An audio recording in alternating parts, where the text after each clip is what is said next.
Hello and welcome to the Survive the Crisis video series.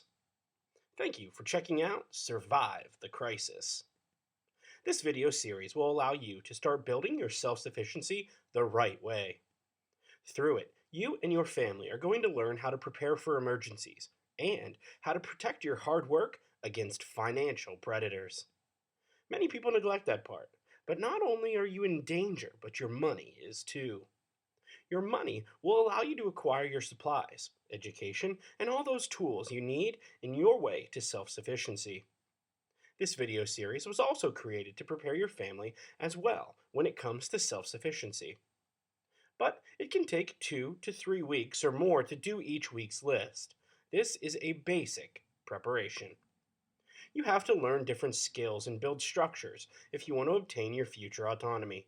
This is where you're going to spend a lot of time. Give a man a fish, and you feed him for a day. Teach a man to fish, and you feed him for a lifetime. Chinese proverb.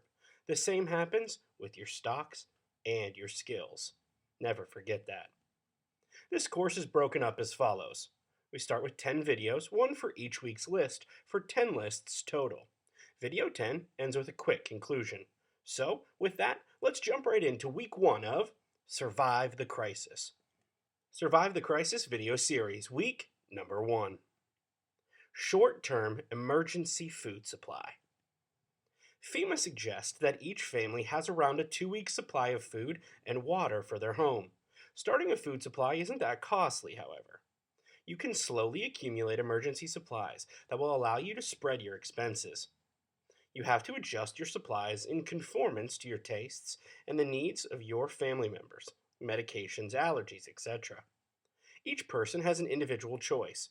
Your tastes and values are unique, and your consumption of goods reflects this. You must survey the products you consume regularly and select from those items that can be purchased and then stored. Stock what you eat and eat what you stock. Buying a few extra items each time you visit the grocery store will help you start and accumulate supplies. Storing food for bad days is not the only reason that should make you create an emergency food supply. In fact, you are more likely to run into an emergency if you lose your job or have a very small budget to begin with. Inflation in food prices has skyrocketed their costs during the past few years, and they will continue to rise. So, you can see your emergency supply as an investment. Many of the food items you will be purchasing over the next years will be considered commodities, like sugar, wheat, corn, rice, etc. Why not invest the right way and purchase food at today's prices, then consume it at tomorrow's higher prices? If it were possible to create a perfect savings account, it would consist out of a lifetime supply of every item you'll ever use: food, shelter, clothes, transportation, recreation, medical care, everything that's necessary. With such a stockpile, you would reach financial independence and eliminate the risks of external economic forces, such as inflation or recession, forever. The shelf life of goods makes such a savings account impossible to attain, but you can try to achieve perfection or get as close to it as you can. Here's your purchase list.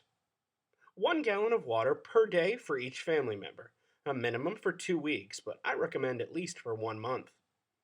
2 bottles of juice for each family member. 4 canned goods, like veggies, soup, and fruit, per family member.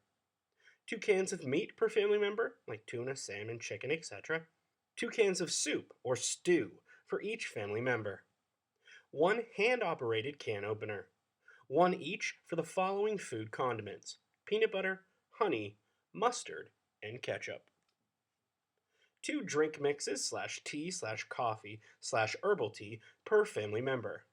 And spices and salt in quantity. 2 gallons of cooking oil. 2 each of the following prepackaged foods: beans, dried peas, rice, oats, grains, cereals, and pasta. 2 bags of flour, powdered milk, powdered potatoes, sprouted seeds, nuts, almonds, pecans, these are filled with essential fats and minerals, permanent marker. For those who have pets, 1 large container of dry food.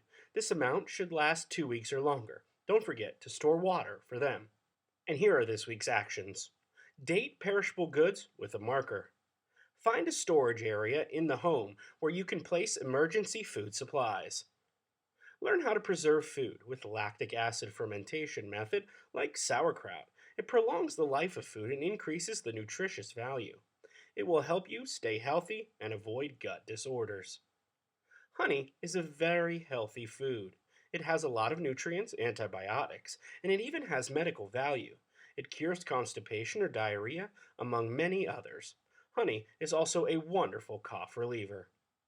Growing sprouts is a very healthy and easy way to produce food at home. And of course, be sure to download your free ebook, Survive the Crisis, the ultimate preparedness guidebook, by subscribing today at survivethecrisis.org. When you do so, you'll also receive an additional free gift.